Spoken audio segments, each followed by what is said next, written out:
और बांग्लादेश में शेख हसीना सरकार के तख्तापलट के बाद अब अंतरिम सरकार के गठन की तैयारियां तेज हो गई हैं, जहां नोबेल पुरस्कार विजेता मोहम्मद यूनुस को बांग्लादेश में अंतरिम सरकार का नेतृत्व सौंपा गया है। राष्ट्रपति मोहम्मद शहाबुद्दीन की अध्यक्षता में बंग भवन में हुई मीटिंग के दौरान यह फैसला लिया गया, जिसमें आरक्षण आंदोलन का नेतृत्व करने वाले छात्र भी मौजूद थे और साथ ही साथ तीनों सेनाओं के प्रमुख।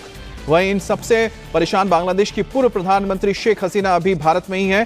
फिलहाल शेख हसीना को सुरक्षित जगह पर शिफ्ट कर दिया गया है, क्योंकि सरकार उनसे बात करने से पहले उन्हें कुछ वक्त देना चाहती है ताकि वो अपने भविष्य को लेकर फैसला ले पाए। दरअसल सूत्रों की माने तो ब्रिटेन उन्हें अपने देश में शरण देने को राजी नहीं है और अमेरिका ने शेख हसीना का वीजा रद्द कर दिया है। इस बीच शेख हसीना चाहती हैं कि वो अमेरिका या फिर लंदन में जाके रहें, क्योंकि उनका जो परिवार है इस वक्त लंदन में मौजूद है और साथ ही साथ अमेरिका में भी। अब आपको बताते हैं कि कौन है मोहम्मद यूनुस, जिन्हें अब एक कमान सौंपी गई है बांग्लादेश की। मोहम्मद यूनुस को अंतरिम सरकार का नेता चुना गया है, जो एक अर्थशास्त्री हैं और शेख हसीना के धूर विरोधी माने जाते हैं। गरीबी उन्मूलन के विशेष प्रयासों के लिए उन्हें साल 2006 में नोबेल शांति पुरस्कार मिल चुका है। यूनुस ने 1983 में ग्रामीण बैंक की स्थापना की थी, जो गरीब लोगों को कम प्रतिशत में कर्ज देता है।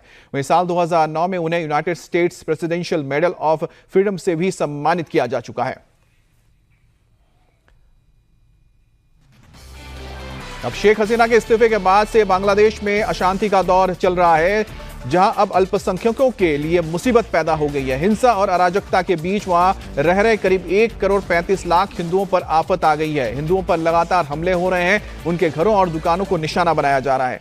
मंदिरों में तोड़फोड़ और आगजनी की जा रही है। जिन उपद्रवियों ने बांग्लादेश में तख्ता पलट किया, पीएम हाउस में लूटपाट की, अब वो हिंदू घरों और दुकानों को निशाना बना रहे हैं। और ऐसा 1-2 नहीं बल्कि करीब 30 जिलों में उथल पुथल का माहौल है।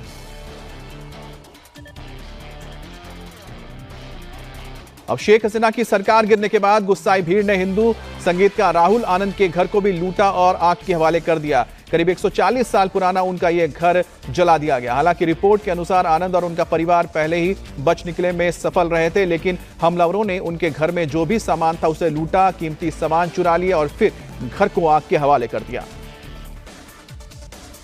वहीं देर रात ढाका से एयर इंडिया के विमान से कई लोग दिल्ली लौटे हैं, जहां एयरपोर्ट पर उन्होंने वहां के हालात की जानकारी देते हुए बताया कि कई जगहों पर अब भी हालात ठीक नहीं है और तो कुछ जगहों पर भी हालात बेहतर हुए हैं।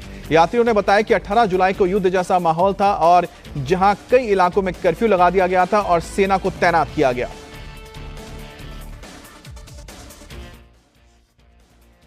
देखा lots of massacres happen over there. बहुत से स्टूडेंट मारा गया, 1000 के ऊपर।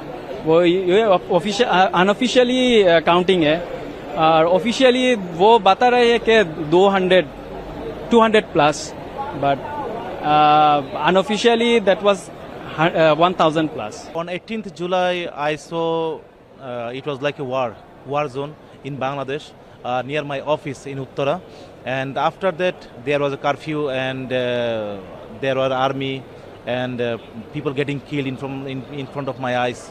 I even got a rubber bullet on my that hit me. I even got police that had beaten me.